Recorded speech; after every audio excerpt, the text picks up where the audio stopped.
Alright, ladies and gentlemen, भाई और बहनों, as you can see, I am not dead. नहीं, टी शर्ट पहनना भूल नहीं गया हूँ। एक कंधे की सर्जरी हुई है, इसलिए कुछ हफ्तों तक आपको आधा ठाकुर देखने को मिलेगा। लेकिन हमारे पास आपके लिए कुछ बहुत ही बढ़िया सी खबरें हैं इंडियन सिनेमा जगत से, तो एक एक करके उन पे बात करना शुरू कर देते हैं, क्योंकि बहुत दिनों से नहीं करी हैं। और क्योंकि कल से माहौल गर्मा गर्मी का हो जाएगा, क्योंकि बहुत बड़ी बड़ी पिक्चरें रिलीज होना शुरू हो जाएंगी, इसी वजह से जल्दी जल्दी करके इनको निपटा लिया जाए। तो सबसे पहले गदर 2, जो कि आने वाले 2 दिन में रिलीज हो जाएगी, उसका रन टाइम क्लियर हो गया है। एंड जितना मैं सोच रहा था उतना है नहीं, 2 घंटे 50 मिनट की पिक्चर होने वाली है। इसको सेंसर बोर्ड ने U/A का सर्टिफिकेट दे दिया है कि घर का बूढ़ा बूढ़े से लेकर बच्चा बच्चा देख सकता है, चाहे इसमें हैंडपंप उखड़े या कुछ और। एंड कंसिडरिंग कि इसका पहला पार्ट 3 घंटे 10 मिनट के आसपास का था, तो ये उससे थोड़ी सी छोटी होने वाली है। लेकिन फिर भी आज के टाइम में 3 घंटे की पिक्चर बनाने के लिए हिम्मत चाहिए, और दिख रहा है कि हैंडपंप उखड़ेंगे, और हैंडपंप उखड़े ना उखड़े, जादू को धूप जरूर दिखने वाली है, क्योंकि क्रिश 4 का अनाउंसमेंट अब काफी नजदीक आ चुका है। अगर आप लोग नहीं जानते तो अभी अभी कोई मिल गया को 20 साल कंप्लीट हुए, और उसकी खुशी में एक इवेंट रखा गया था जिसमें ऋतिक रोशन, राकेश रोशन और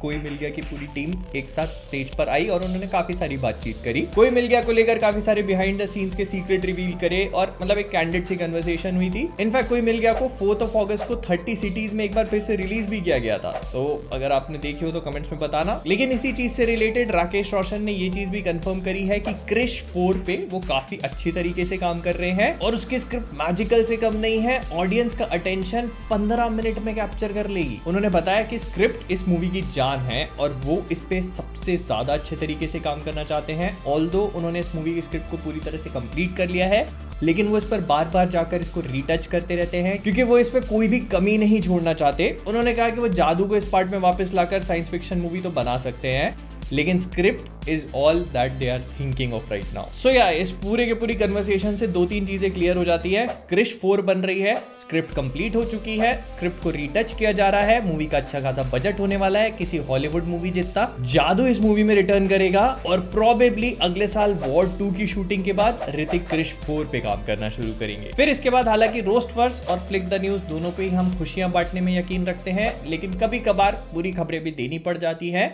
तो अगर द इमॉर्टल अश्वत्थामा को लेकर आप थोड़े भी एक्साइटेड थे तो मत रहिए, क्योंकि अल्लू अर्जुन, जो ऐसा बोला जा रहा था कि इतने सारे रिजेक्शंस के बाद अब ये पिक्चर अल्लू अर्जुन के पास जा चुकी है, तो उन्होंने भी अब इस पिक्चर को रिजेक्ट कर दिया है, क्योंकि he is actually working on something even bigger. तो इमॉर्टल अश्वत्थामा, जो कि एक काफी बड़ा साई-फाई प्रोजेक्ट होने वाला था, और इसमें विकी कौशल को कास्ट किया गया था, लेकिन फिर क्योंकि प्रोड्यूसर की डिमांड थी कि उनको कोई बड़ा एक्टर चाहिए, तो इस वजह से मूवी टॉस अराउंड होने लगी बड़े बड़े एक्टर्स की तरफ, जो इसको कंटिन्यूअसली रिजेक्ट करने लगे। उस लिस्ट में अब अल्लू अर्जुन भी शामिल हो चुके हैं। आई थिंक अब ये मूवी डेवलपमेंटल हेल में जा चुकी है। शायद इसके बनने के अब उतने ही चांसेस है जितने हेनरी कैविल के सुपरमैन बनने के।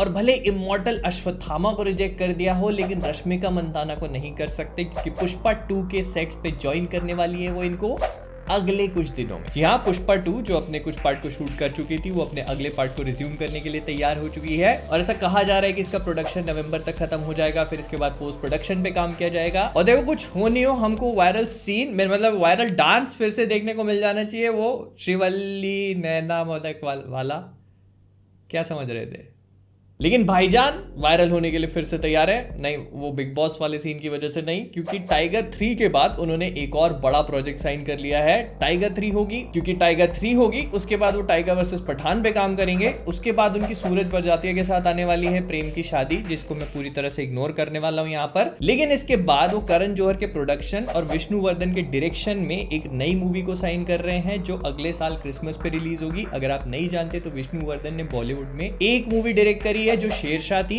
And it was quite good. तो ऐसा बोला जा रहा है कि ये मूवी भी एकदम एक्शन से भरपूर होने वाली है, और भाईजान इसमें सब कुछ एकदम फिजिकल ट्रेनिंग के लिए प्रिपरेशन अभी से स्टार्ट कर रहे हैं। Let's hope for the best. मैं एक्साइटेड हूँ इस पिक्चर को देखने के लिए अभी से, पर पता नहीं प्रेम की शादी में क्या होगा। प्रेम भी शादी कर रहा है भाईजान अब।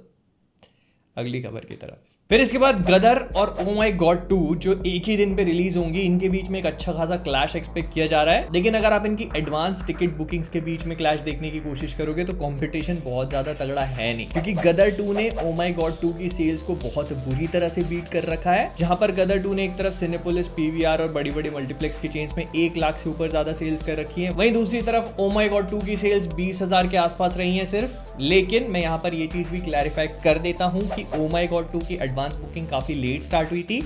इसका ट्रेलर भी बहुत ज्यादा लेट ड्रॉप हुआ था। इसको सेंसर बोर्ड ने एडल्ट सर्टिफिकेट दिया हुआ, इस वजह से एडल्ट मूवी है और इसकी मार्केटिंग भी उस लेवल पे नहीं हो पाई है बिकॉज ऑफ वो सेक्स वाली चीजें। लेकिन फिर भी डिफरेंस अगर आप देखते हो तो दोनों के बीच में ह्यूमंगस है और ऐसा बोला जा रहा है कि मल्टीप्लेक्स तो ठीक है, गदर ने जो एडवांस बुकिंग की सेल्स करी है वो मेजोरिटी सिंगल स्क्रीन में करी है और इंडिया की जो बड़ी बड़ी सिंगल स्क्रीन है उसमें इसने लगभग 30,000 की टिकट सेल्स ऑलरेडी कर ली। सो या this is what it looks like right now. लेकिन रिलीज के बाद देखते हैं कि क्या होता है। बाय द वे, मैं आपसे जानना चाहता हूं कि आप इन दोनों मूवीज में से पहले कौन सी देखना पसंद करोगे, कमेंट्स में बताना मत भूलना। फिर इसके बाद वेलकम 3 को अनाउंस कर दिया गया है, जिसमें अक्षय कुमार, जैकलीन फर्नांडिस, दिशा पटानी, अरशद वारसी और संजय दत्त होने वाले हैं। I was expecting Nana Patekar and Anil Kapoor, लेकिन उनकी जगह संजय दत्त और अरशद वारसी को ले लिया है मुन्ना भाई और सर्किट वाले कॉम्बिनेशन को बनाने के लिए। बट आई डोंट नो, मैं इस चीज को लेकर थोड़ा सा मिक्स्ड फील कर रहा हूँ। आई मीन वो उदय शेट्टी और मजनू भाई का कॉम्बिनेशन कैसे ही बन पाएगा। वो चश्मे, अभी तो मैं कर भी नहीं सकता हूँ, चश्मे खोलने वाला पोज और जिस दिन मैं ब्रश उठाता उस दिन मैं गन नहीं उठाता वाला डायलॉग, या फिर आलू ले लो कांदा ले, ये सारे एपिक मीम्स है भाई, मीम्स। ये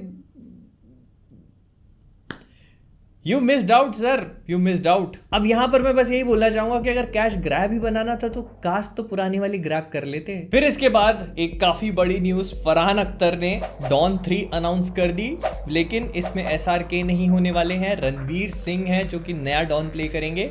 तीसरी डॉन मूवी, तीसरा नया डॉन, इसको लेकर इन्होंने एक टीजर भी ड्रॉप किया जिसमें रणवीर सिंह हमको एक डायलॉग बोलते हुए नजर आए जो कि बहुत ही अनलाइक रणवीर सिंह सुनाई दिया। मतलब मुझे ऐसा लगा भी नहीं कि वो रणवीर सिंह है। और जब ये टीजर ड्रॉप हुआ तो लोगों ने अंड बंड लेवल का बैकलैश दिया कि SRK को वापस क्यों नहीं लेके आए, रणवीर सिंह सूट नहीं हो रहा है और ये और वो। मैं बस यही बोलना चाहूंगा कि रणवीर सिंह ऐसे डॉन होने वाले हैं जिनको लिटरली कोई नहीं पकड़ सकता, क्योंकि ये नंगा।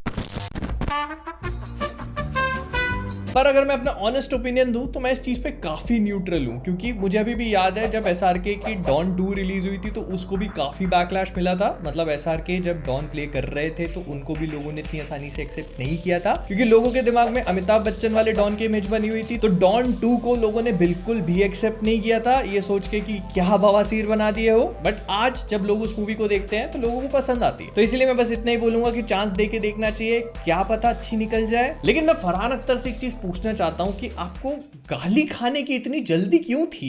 अगर पिक्चर 2025 में रिलीज हो रही है तो टीजर 2024 में कभी ड्रॉप कर देते ना। खैर, तो ये थी इस हफ्ते की सारी न्यूज। मेरे से काफी सारी मिस हो गई होंगी क्योंकि मैं थोड़ा सा था नहीं होश में इस बार, लेकिन फिर भी जो कुछ भी हो कमेंट्स में बताना मत भूलना। तो विद दैट बीइंग सेड हम लोग इस वीडियो को यहीं पे रैप अप करेंगे। पसंद है लाइक कर देना, शेयर कर देना और फ्लिकवर्स पे नए हो सब्सक्राइब करना मत भूलना। मैं बोलता हूं पर आप करते तो हो नहीं। तो जाने से पहले फ्लिकवर्स से मैं हूं मोहित और आप सभी लोग एज ऑलवेज। दंगे तो सभी आए थे पर घंटा लेके मत, क्या पता आपको भी डॉन बनना पड़ जाए।